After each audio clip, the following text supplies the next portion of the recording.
Good morning, welcome to Operation Crypto. Market update today to see what's going on across the board. I did a video a couple of days ago talking about some trade setups that I was potentially looking at, and so far it's done really well. I was saying, look, two options here. We're either, I'll just put a line on here, so I was saying, look, we either break up, come back and retest this line here and then push up, or we'll lose that level, drop below the EQ, which is at equilibrium, the central trading areas range, come back down and then look for shorts if we do get a retest of that. We actually went long. I went long around here at 20,400, and I took profit around here at 21,600. And then woke up today and we've gone up pretty much all the way up to range highs at 22,500. So it was close to that range high that I've been talking about, which I was expecting to happen. We was due some relief bounce in the market and we've not tested range highs yet. So for me, I think that's what the setup was, and it worked out well. It doesn't always work out. I'm not going to claim that I'm bang on right every single time. For me, it just looked like a good period to long. And it's played out. They don't all play out like I say, but that one played out nicely. So a couple of things that we can expect to happen next. Looking at our side on a hourly time frame, it isn't at oversold territory, so we may just get a bit of a pullback from here.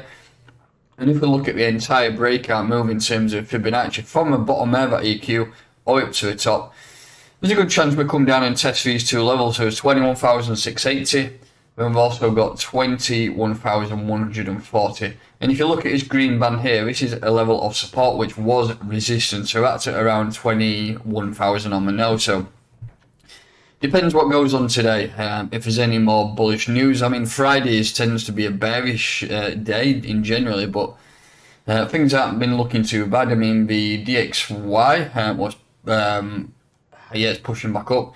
The Nasdaq is on futures is slightly down as well, so that's something to monitor. But the SPX finished in positive territory yesterday, and you can see the ES, which is the futures on that, is slightly down 0.27%, and Nasdaq is down 0.5%. So just be wary of that. It's only futures. It could, by the time the session comes to opening, it could be back to positive territory. But the dollar, the Dixie is trying to push up into positive territory, and if that did happen, it will pull the crypto markets back. But look at that, 21,800, and let's see if we can reclaim 22k by the end of the day.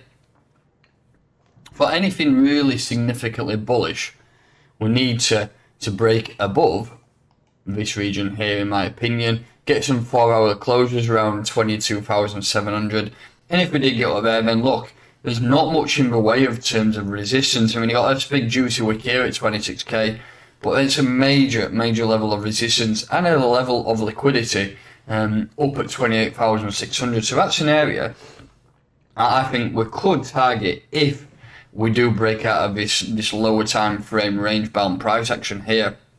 May not happen. I mean, might be getting a little bit too ahead of ourselves here and thinking, right, it's looking good. We've had a nice rally from the lows. I mean, if you look at this in terms of a price range from the very lows, we're currently up around 28%. Usually, I mentioned this on previous videos. If you look at previous cycles, well, definitely the previous bear market that we had in 2018, you do get major rallies, 98%, 61%, 48%. So you get my drift. There's a good chance that we do push up, but it depends how long it lasts, to be honest. I mean, what are we on a 28% move? We could push up and do what would we do if we push up to 28k from that bottom there? You're talking a 61% move, so that wouldn't be out of the question. So if we could be expecting a nice rise, maybe a rejection off there, come back up, tap that, and then a slow, steady back rise down to 22k's. That could be something we could look at.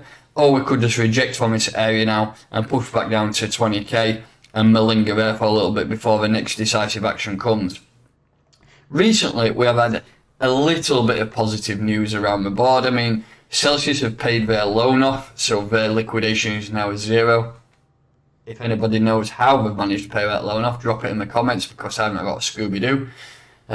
Voyager, I think they've gone bankrupt now, but there's something linked to that with FTX getting lent $300 million from them. So there's there's a little bit of shenanigans going on at the market at a minute, but we have had positive news in a few fronts, which is maybe leading us this way up. I think currently I think that swap option is going on FTX, so that could be FTX pulling us our way up in order to sell, to pay back that loan to Voyager. That could be something that you could be potentially looking at too. So if that is happening, we may reject on here and swing all the way back down to 20s. And remember, usually when you get a wick down, sometimes you come back down to retest that wick. That is all the bullish points to know. I mean, in terms of trading for any longs, you need to be getting some 4-hour closures above 22,600. For any shorts, really, I think we need to see a continued drop below this level here at 21,000. I mean, you could short it to the EQ, and if we do lose that EQ, you can short it back down to 17,800.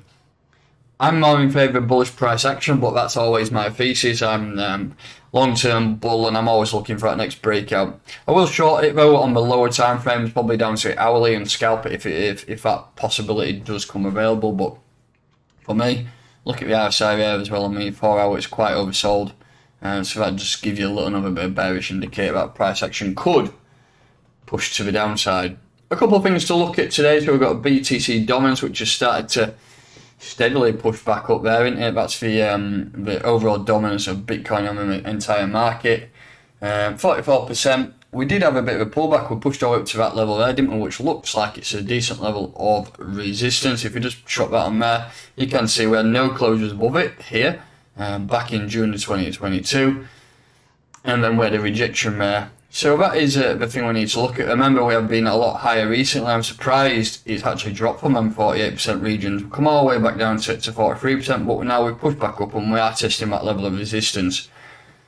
For Bitcoin, really, this move up to 22k has signified this pump, but for any major dominance reactions and pushes back up to there, you're looking like we're going to be needing to push up towards that 25 to 26k region to really reclaim some dominance back in the market. So that's that, and then finally we'll take a look at Ethereum, which is at 1,000. Whoa, what's going on there? This is from the other video, isn't it? So this is what I was looking at actually. Let's have a zoom in and see if this analysis played part. So yeah, I said, look, this was a short position, which is invalid down here, but let me just explain this to you a little bit. So I said, look, this was the level of resistance. When we did this video, this was it.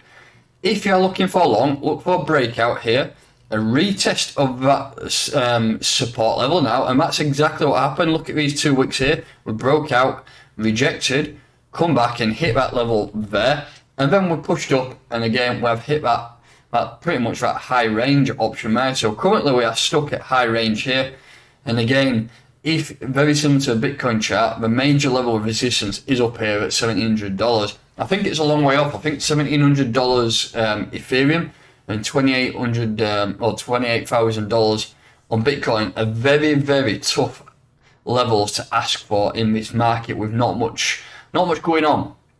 But there's always that possibility to shake the people out and cause a little bit of disbelief. But let's see. That trade played out exactly. I didn't trade it. I tend not to trade Ethereum. I tend to trade Bitcoin on the low time frames, and that happened now.